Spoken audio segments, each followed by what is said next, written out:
By the time others join, let us have a small quiz. The unit of equilibrium constant for the formation of HI from its elements.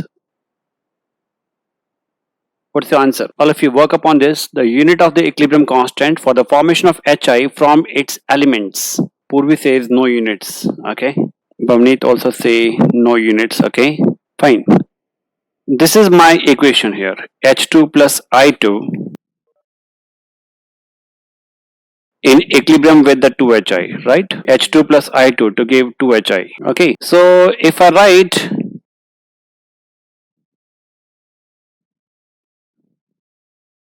Kp value or Kc value, whatever.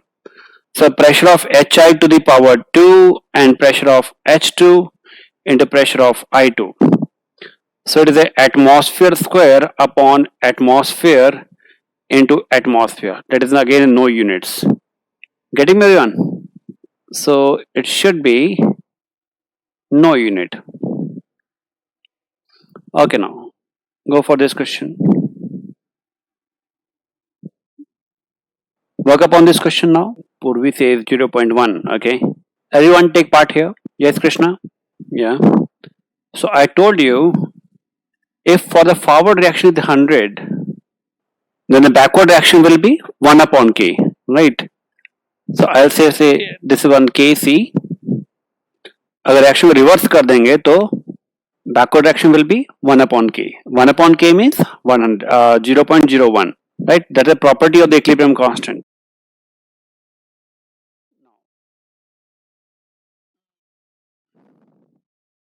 Now next write down predicting the extent of the reaction. Predicting the extent of this reaction. Next topic today.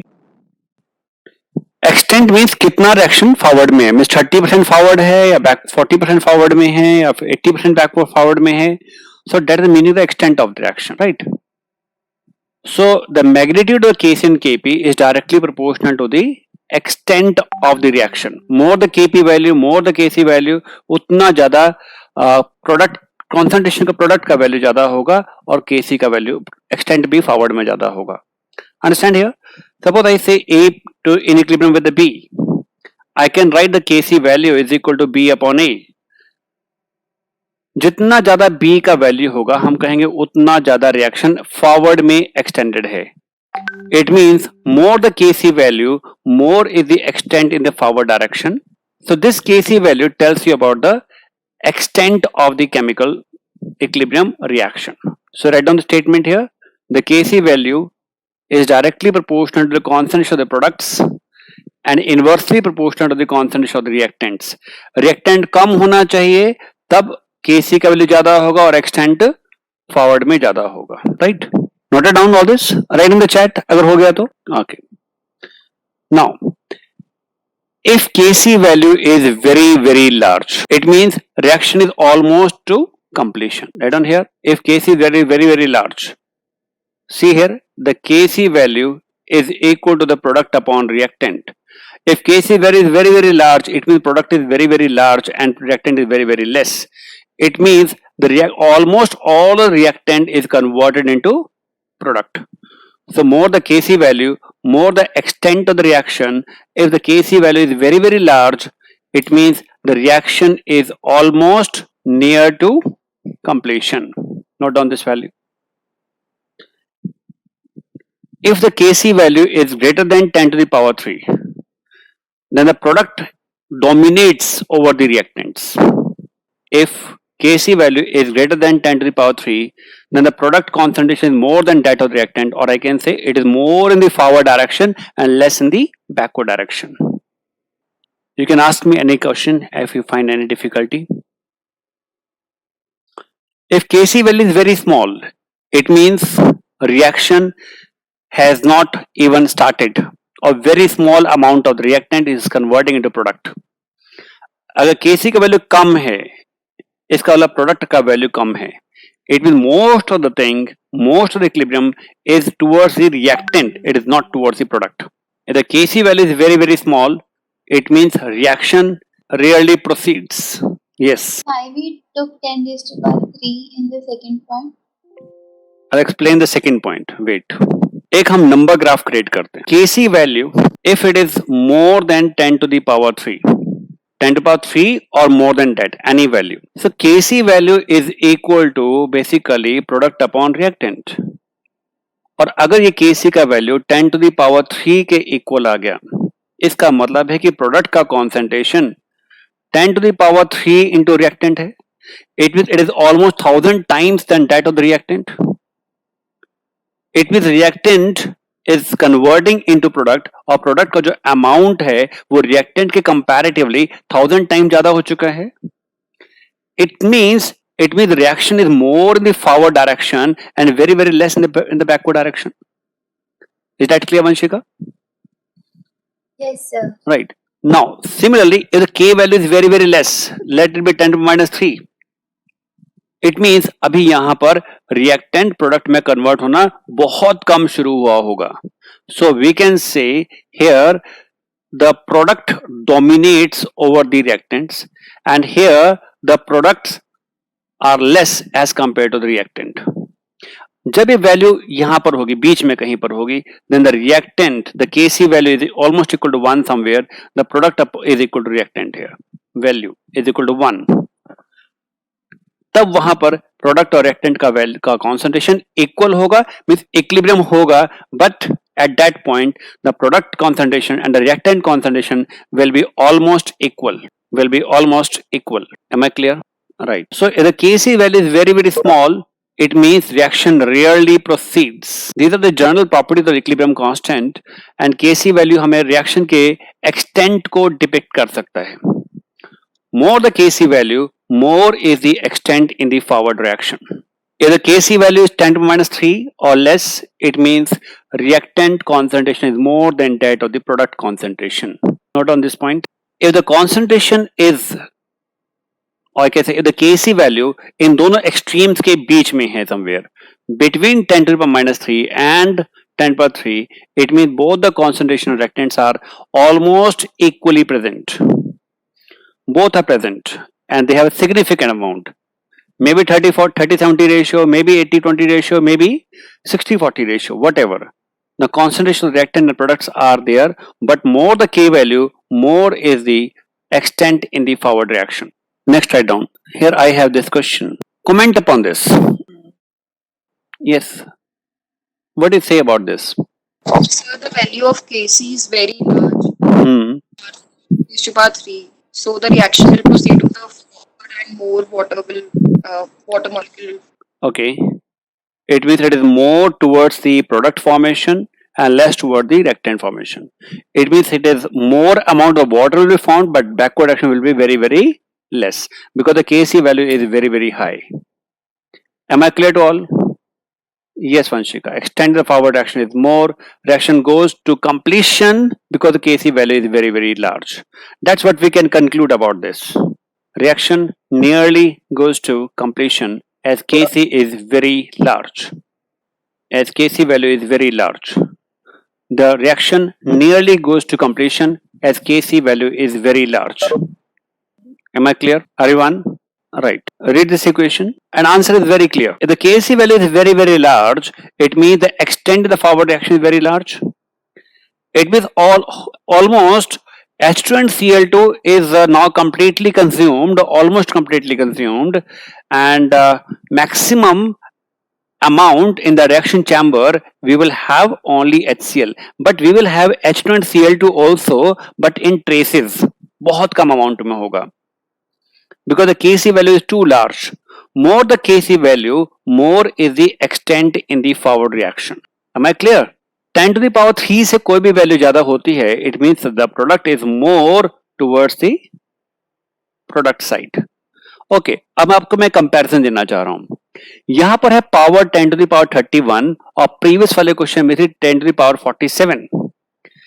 इसका मतलब क्या है? Let it be the product amount is in 98%, let it be, and here the product amount is let it be 95%. Because more the Kc value, more the extended forward reaction. अगर 10 to the power 47 है तो मैं कहता हूँ let it be reaction is now 98% or 99% is in the forward reaction, but 1% in the 2% in the backward reaction. और यहां पर आ रहा है 10 to power 90 31, इट मीन वो परसेंटेज अब 99% ना होकर कुछ कम होगी. So let it be 95%. It means the extent of the reaction is more the previous case and comparatively less in this case. So more the Kc value, more is the extent in the forward reaction. Am I clear? Yes, Keshav, Kriti, getting this? Okay. Again, I can say still a very large value. लेकिन अब यहां पर previous वाले reaction के comparatively H2 plus Cl2 comparatively K का value कम है. Let it be only 80% is in the forward reaction. Let the reaction is now 80% in the forward reaction. Previous वाले case में मैंने 95 कहा था.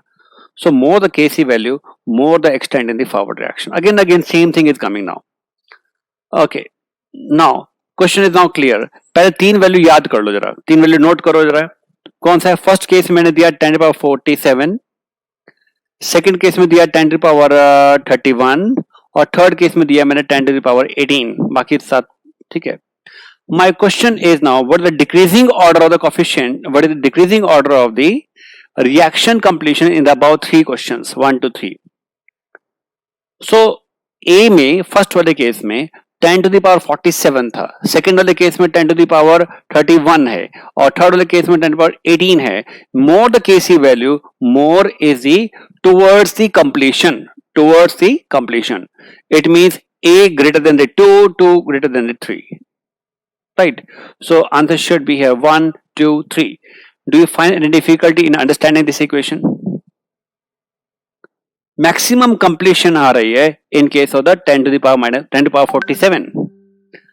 फिर है 10 to the power 31, then 10 to the power 18. जितना k का वैल्यू कम होता जाएगा उतना completion से दूर होता जाएगा.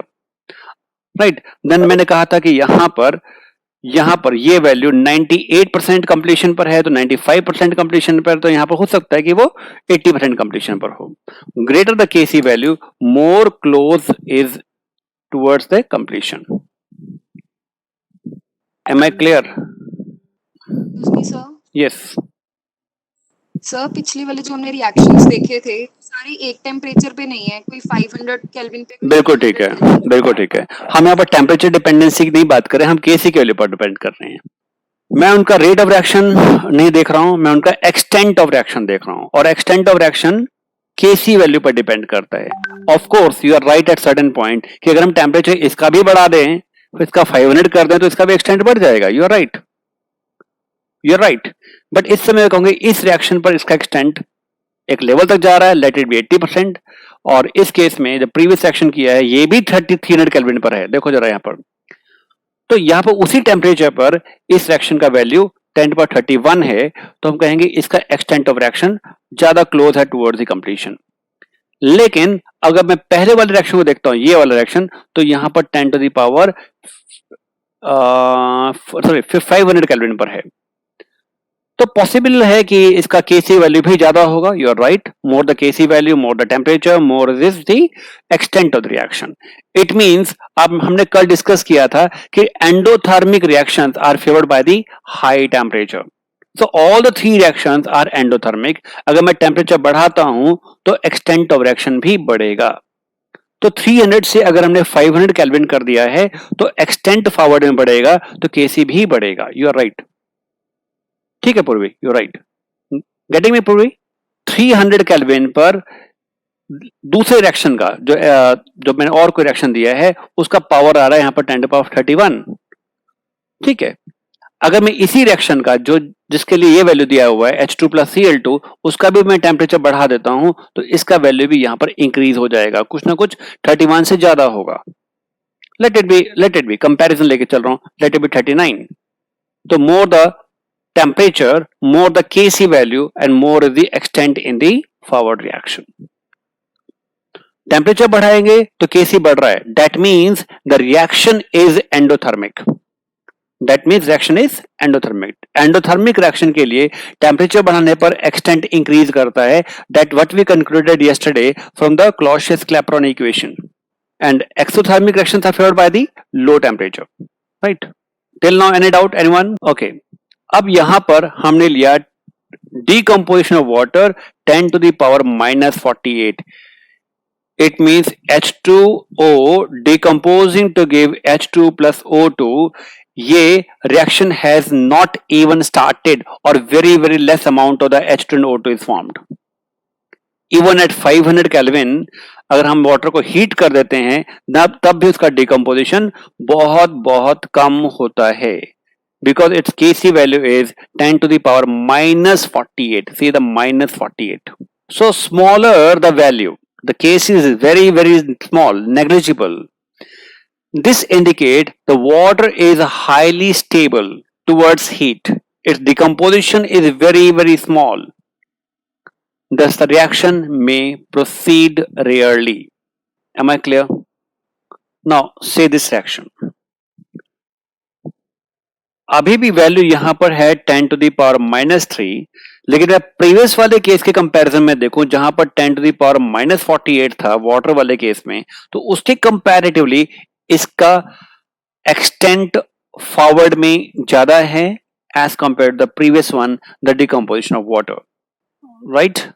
सो here the Kc value is still less, बहुत ज्यादा अमाउंट नहीं है.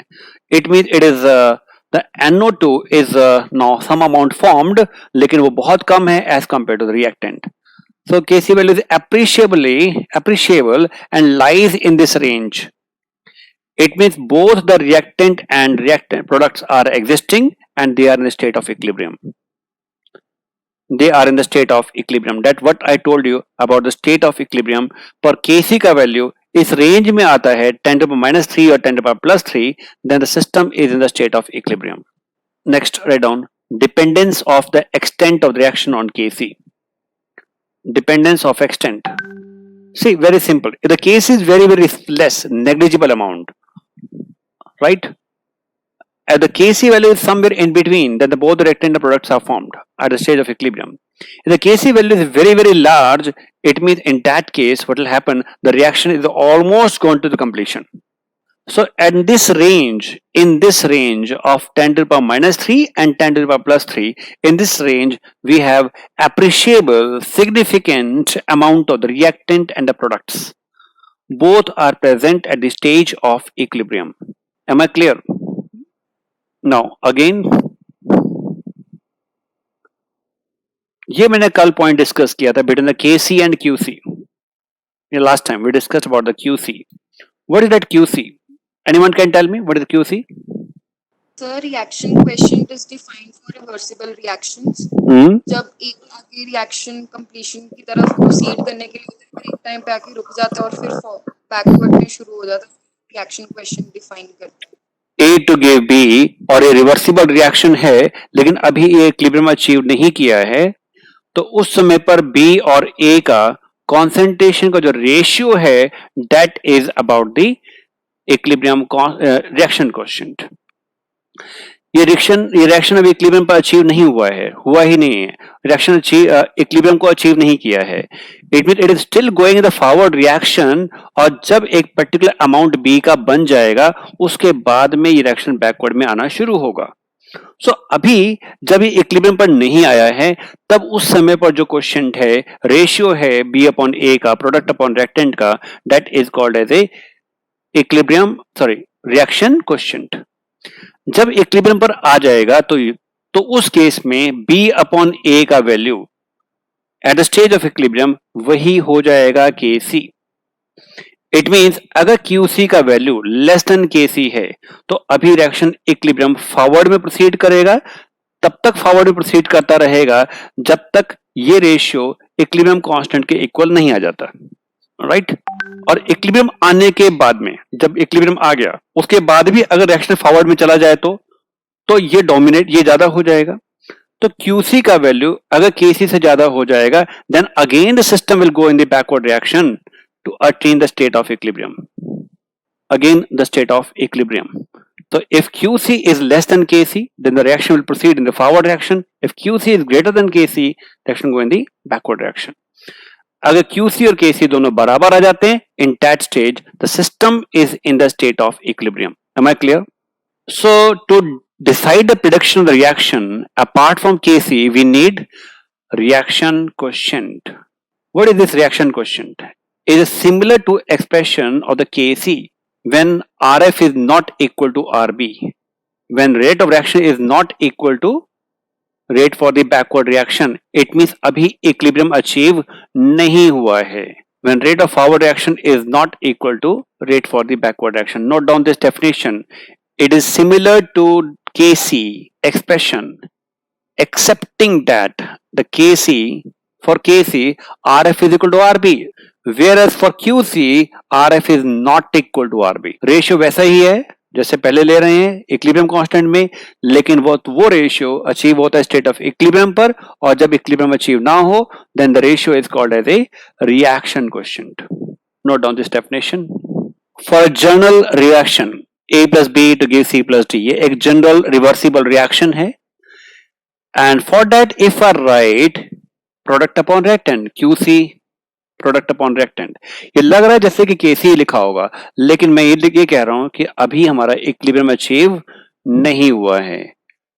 So in that case I will say it is equal to QC. Note it down. But QC is at that point, ratio at that point when rate of forward reaction is not equal to rate of backward reaction. तो अभी यहां पर ये equilibrium का sign आया नहीं है, अभी रिएक्शन या तो सिर्फ बैकवर्ड में जा रहा है. If QC is greater than KC, RF is not equal to RB, and product concentration is much more than the reactant. देखो जरा QC का वैल्यू KC से आगे जा चुका है, then what will happen? The reaction will go in the backward reaction. Next, if QC is less than KC, तब उस केस में आप बताओ क्या होगा? Yes, forward reaction होगा. It means अभी इक्विलिब्रियम आया नहीं है, reaction go in the forward reaction. QC का वैल्यू KC के इक्वल होने के लिए फॉरवर्ड में जाएगा. और अगर QC KC के इक्वल आ जाएगा, in that case I will say rate of forward reaction is equal to rate of backward reaction. The system is in the state of equilibrium. Now, एक यहां पर जरा चेक करेंगे. इनिशियली इस reaction का equilibrium constant case 47 है. I am giving you 47, और QC का वैल्यू कितना है ये हम कैलकुलेट करते हैं. अभी सिस्टम इक्विलिब्रियम अचीव नहीं हुआ है, तो 0.4 into to the power 2 upon 0.1 into 10 to the point 2, ये हम कैलकुलेट करते हैं, वैल्यू आता है 8. इट मींस यहां पर QC का वैल्यू अभी KC से कम है. Then the reaction will go in the forward reaction जब तक ये QC का वैल्यू 47 के इक्वल नहीं आ जाता. 8 इंक्रीज करके 47 तक नहीं आ जाता. ये है किसी पर्टिकुलर मोमेंट पर जब इक्विलिब्रियम अचीव नहीं हुआ है, उस समय पर कितना कॉन्सेंट्रेशन है. अगर मैं उनका रेशियो ले लेता हूं, then I'll get the value of the QC. And if QC is less than the KC, it means the reaction will proceed towards the forward reaction. Now, see this one. QC less than KC, it means reaction will be going in the forward reaction. तब तक आगे जाता रहेगा जब तक QC का value KC के equal नहीं हो जाता. Vanshika, are you getting this? Sir, one thing I wanted to ask from this part, that the rate of product should be more in this case, means when QC is less than KC. If QC less than KC means अभी equilibrium achieve नहीं हुआ है, product कम है और reactant ज्यादा है, तभी अभी फॉरवर्ड में जाएगा. इक्विलिब्रियम पर जो कॉन्सेंट्रेशन होना चाहिए उतना HI का अभी नहीं बना है, इसलिए वो बनाने के लिए रिएक्शन फॉरवर्ड में प्रोसीड करेगा. Now, diagrammatically, I can say QC less than KC, then the reaction will proceed from reactant to product side. And if the KC and QC are equal, then in that case the state of equilibrium is achieved, and in case it is greater, then I will say the reaction will go in the backward reaction. You can see product to the reactant. Diagrammatically, graphically, I can represent the structure like this. Any doubt about this QC and KC? Okay. Yes, please ask me. Sir वो जो आपने वहाँ पे more than 10⁻³ और 11⁻³ में जो आपने sir वो हीट का हीट इंक्रीज और लेस करने का उसका कॉन्सेप्ट है, वो नहीं समझ लगा. आप यही करना चाहते हैं वंश Rishu? Yes sir. Okay. Sir वहाँ पे आपने जो हमें थोड़े से न्यूमेरिकल्स दिखाए थे सर, वहाँ पे सर आपने हीट के बारे में एक बात की थी कि 300 केल्विन पर है, 500 केल्विन पर है, सर वो वाला कॉन्सेप्ट नहीं मुझे समझ yes, that's very good question. Very good. सभी लोग जरा ध्यान से सुनेंगे, बहुत अच्छा क्वेश्चन पूछा है. इस रिएक्शन का, A to K रिएक्शन का एट 300 केल्विन इक्विलिब्रियम कांस्टेंट का वैल्यू 10 to the power -2 है. Let it be. उसी रिएक्शन का अगर मैंने टेम्परेचर बढ़ा दिया है तो उसका Kc का वैल्यू 10 to the power -1 हो गया. What does it indicate? Option 1, this reaction is endothermic. In the forward action, I'm talking about the forward only. This reaction is exothermic.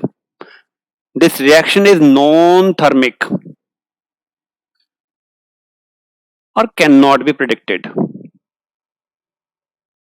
हम इसके बारे में कुछ बता ही नहीं सकते हैं. मैं यहाँ पर 3 बातें को लेकर चल रहा हूं. नॉन थर्मिक का मतलब कोई हीट चेंज आता ही नहीं है. नॉन थर्मिक मीन्स कोई हीट चेंज आता नहीं है. Endothermic means forward process endothermic है तो बैकवर्ड प्रोसेस एक्सोथर्मिक है. Exothermic means forward reaction exothermic है तो बैकवर्ड प्रोसेस एंडोथर्मिक है. और जो मैंने केसी का वैल्यू दिया है ये मैंने आपको फॉरवर्ड रिएक्शन के लिए दिया है. अब मैंने 2 डिफरेंट टेम्परेचर पर दिया है, एक 300 केल्विन पर और एक 500 केल्विन पर. टेम्परेचर को मैंने बढ़ा दिया तो केसी वैल्यू भी बढ़ गया. और मैंने आपको बताया था केसी वैल्यू अगर ज्यादा होता है इसका मतलब उसका एक्सटेंट फॉरवर्ड में ज्यादा होता है. टेम्परेचर के बढ़ाने से अगर मेरा केसी वैल्यू में इंक्रीमेंट मिल रहा है इसका मतलब है कि extent in the forward reaction ज्यादा जा रहा है. इन that case I can say that this endothermic reaction, उसी रिएक्शन का, ये एंडो है और ये एक्सो है, रिएक्शन तो सेम ही है ना. तो endothermic reaction is favoured by high temperature. ये हमने कल आपको क्लोसियस-क्लैपेरॉन इक्वेशन से बताया था. टेम्परेचर के हाई करने से एंडोथर्मिक फेवर हो रहा है, इट मींस केसी बढ़ रहा है. It means this reaction in the forward reaction is endothermic, it is not exothermic. इतना समझ में आया ऋषु? टेम्परेचर बढ़ाने से केसी वैल्यू बढ़ रहा है, इसका मतलब एक्सटेंट बढ़ रहा है, तो it means direction is endothermic. अगर मैं आपसे एक रिएक्शन और देता हूं मैं आपको, C in equilibrium with a D at 300 Kelvin the temperature is 10 to the power let it be 3. वही रिएक्शन 500 केल्विन पर आने पर Kc का वैल्यू हो जाता है 10 to the power 1. अब मुझे बताओ कि टेम्परेचर के बढ़ाने से Kc वैल्यू में कमी आ रही है. इसका मतलब है कि टेम्परेचर के बढ़ाने से रिएक्शन फॉरवर्ड में प्रोसीड नहीं कर रहा है. इट मींस इसका बैकवर्ड रिएक्शन जो होना चाहिए वो एंडोथर्मिक होना चाहिए, forward reaction should be exothermic. तो मैंने आपसे कल बताया था कि exothermic reaction are favoured by low temperature. Temperature कम करेंगे तो ये फॉरवर्ड में जाएगा, टेम्परेचर बढ़ाएंगे then reaction go in the backward direction. Clear हुआ? इक्विलिब्रियम कांस्टेंट का वैल्यू कैसे कैलकुलेट करेंगे, कुछ स्टेप्स को फॉलो करना है. If only equilibrium concentration is known, apply the following step to calculate the equilibrium constant. Step 1, you must write a balanced chemical equation. Step 2, under balanced equation, make a table that lists the initial concentration, change in concentration going to equilibrium, and step 3, substitute the equilibrium constant to find the value of the equation. अब मैं इस equation को better है कि मैं question के through कराऊं तो ज्यादा अच्छा रहेगा. सपोज कि हमारे पास एक क्वेश्चन दिया हुआ है, राइट मैं उन सारे स्टेप्स को फॉलो करना सिखा रहा हूं. Read this equation. अगर क्वेश्चन नोट कर से तो बहुत अच्छा रहेगा. 13.8 grams of N2O4 placed in a 1 liter vessel at 400 Kelvin and allowed to achieve the state of equilibrium. The total pressure at the equilibrium is found to be 9.15 bar. Calculate Kp, Kc and partial pressure of the equilibrium. 13.8 grams of N2O4 was placed in 1.0 liter reaction vessel right? Equilibrium is this. Find the Kc value, Kp value. Okay. अब आप ये देखो कि हमें अगर Kc का value find out करना है इस इक्वेशन के लिए, this is my equation. Excuse me, sir. Yes, please. Yes. Sir, this example which you told earlier before it, sir. Same question को दोबारा मैं करा रहा हूँ. नहीं सर, मैं पूछ रही हूँ कि जो आपने इससे पहले एक एग्जाम्पल करवाई थी एक्सो और एंडो के बारे में. Yes. जब सर जब सी और डी जब सेकेंड टाइम जब टेम्परेचर इंक्रीज किया तो केसी की वैल्यू कम आई और वो बैकवर्ड हो गया. तो फिर अब जो ऊपर वाले एरो पे फिर एंडो लिखेंगे कि एक्सो लिखेंगे? चलिए, ये लिखा था मैंने वहां पर. At 300 kelvin Kc value is 10 to the power 3 and at 500 Kelvin Kc value is 10 to the power 1. Temperature के इंक्रीज करने से Kc का वैल्यू डिक्रीज करता है, राइट? Yes sir. इसका मतलब है कि फॉरवर्ड में जाने वाला एक्सटेंट कम होता है. अब रिवर्स सोचो, क्या सोचना है? अभी तक मैं क्या सोच रहा था कि सी से डी पर जाने वाली प्रोसेस स्लो डाउन हो रही है. मैंने आपको ये बताया था कि अगर मैं डी से सी वाली बात सोचूंगा तो क्या मैं केसी की वैल्यू को इन्वर्स कर दूं? Yes sir. तो 1/Kc जब आप कैलकुलेट करोगे तो किसका केसी वैल्यू हायर आएगा? 500 केल्विन पर ज्यादा जाएगा या 300 केल्विन पर ज्यादा जाएगा? I repeat, C to D Kc value is 10 to the power 3 and D to C at 300 Kelvin is K is equal to 1/10 to the power 3. Got it? उसी reaction को अगर मैं 500 केल्विन पे करूं, C to D value is 10 to the power 1 और D to C 10 to the power 1/10 to the power 1. तो मुझे अब बताओ कि इन दोनों वैल्यू में से किसकी वैल्यू हायर मिल रही है, 500 केल्विन पर या 300 केल्विन पर? 500. इसका मतलब क्या हो गया कि टेम्परेचर के बढ़ाने से D से C पर जाने वाली प्रोसेस हायर टेम्परेचर पर ज्यादा फेवर हो रही है. इट मींस टेम्परेचर बढ़ाने से बैकवर्ड वाली प्रोसेस एंडोथर्मिक है और फॉरवर्ड वाली प्रोसेस एक्सोथर्मिक है.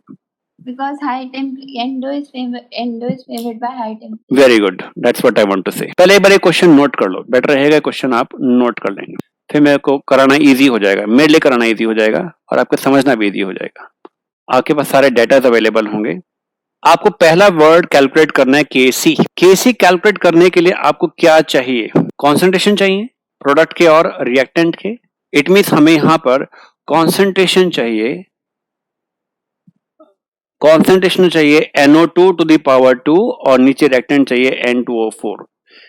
यहां पर कॉन्सेंट्रेशन का रेशियो चाहिए, राइट? Step number 1. नंबर 2, अगर मुझे केपी कैलकुलेट करना है तो दो तरीके से कैलकुलेट कर सकता हूं. Kp is equal to partial pressure of NO2 to power 2 upon partial pressure of N2O4. या तो मैं ऐसे कैलकुलेट कर सकता हूं या मैंने एक रिलेशनशिप डिराइव किया था, Kp is equal to KCRT to the power delta N. अगर हम केसी वैल्यू यहां से कैलकुलेट कर चुके हैं तो हम केपी वैल्यू यहां से कैलकुलेट कर सकते हैं. Is that clear? दो रास्ते हो सकते हैं हमारे पास में, जैसा डेटा मिल जाए, जैसा फॉर्मूला, जैसा मतलब हमें जो डेटा मिल जाएगा वैसे मैं यूज कर लूंगा. अगर मेरे पास पार्शियल प्रेशर दिया होता तो मैं ये वाला फॉर्मूला यूज कर लेता हूं. अगर मेरे पास में केसी का वैल्यू पहले कैलकुलेट कर सकता हूं then I can get the value of the Kp from this equation. Both are equally possible. देखता हूं मेरे पास क्वेश्चन में क्या डेटा दिया गया है. Now coming to the question part. 13.8 grams is given in a 10 liter vessel. Volume दे दिया, wait दे दिया, ये फॉर्मूला दे दिया तो मैं मोलिकुलर मास में निकाल लूंगा. तो weight upon molecular mass is equal to number of moles और volume is given, so I can find out the concentration. Molarity is equal to number of moles upon volume. Yes or no? It means मैं यहां से concentration determine कर सकता हूं. किसका determine किया? 13.8 का, 8 grams of N2O5 का, N2O4 का. Okay, now see how I am calculating now. PV is equal to nRT and weight, number of moles are equal to weight upon molecular mass. यहां से हम पार्शियल प्रेशर फाइंड आउट कर सकते हैं. एक data ये भी हो सकता है 13.8, molecular mass is 92, R value is given, volume is given, temperature is given. It means I can get the total pressure PV is equal to nRT of the reactant only. हमें यहाँ पे N2O4 का value दिया था 13 point कुछ wait दिया था 13.8 grams. So weight is given to me. Molecular mass calculate हो सकता है. It mean number of mole calculate हो सकते हैं. टेम्परेचर, प्रेशर सब कुछ दिया हुआ है. So we can get the value of the pressure of the N2O4. Note down this much. Pressure calculation तक नोट कर लो. ये प्रेशर आ गया हमारे पास में N2O4 का. Initial pressure is 4.98 bar and NO2 का 0 bar. Is this clear? Is this clear? Yes or no? हमने प्रेशर फाइंड आउट कर लिया N2O4 का. Write in the chat if you understand this initial pressure of N2O4, right?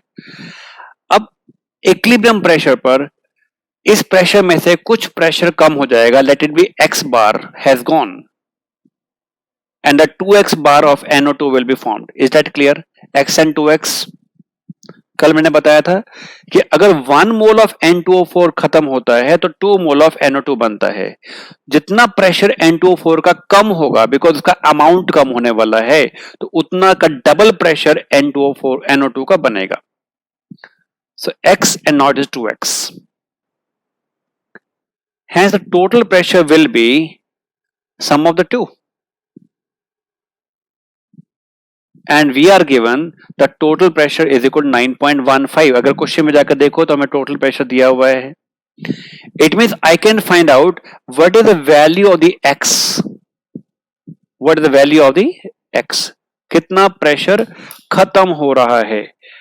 तो हमें यहां पर N2O4 का और इसको 2 से मल्टीप्लाई कर दूंगा 4.17 तो मेरे को प्रेशर ऑफ NO2 मिल जाएगा. और 4.98 में से ये वाला वैल्यू माइनस कर दूंगा तो प्रेशर ऑफ N2O4 मिल जाएगा. तो हमारे क्वेश्चन का लास्ट पार्ट था calculate the partial pressures at the stage of equilibrium. तो हमें यहाँ पर पार्शियल प्रेशर मिल रहा है. Note down this part, understand it. तो मैंने यहां पर कहा pressure of N2O4 is equal to 4.98 minus x and the pressure of NO2 will be 2 into x value. That's what Vanshika you are telling me, right? तो मेरे पास में question था calculate the partial pressure of both NO2 and N2O4. अब हमें अगर pressure का value मिल गया है then I can find the value of the Kp, yes or no, and then I can find out the value of the Kc.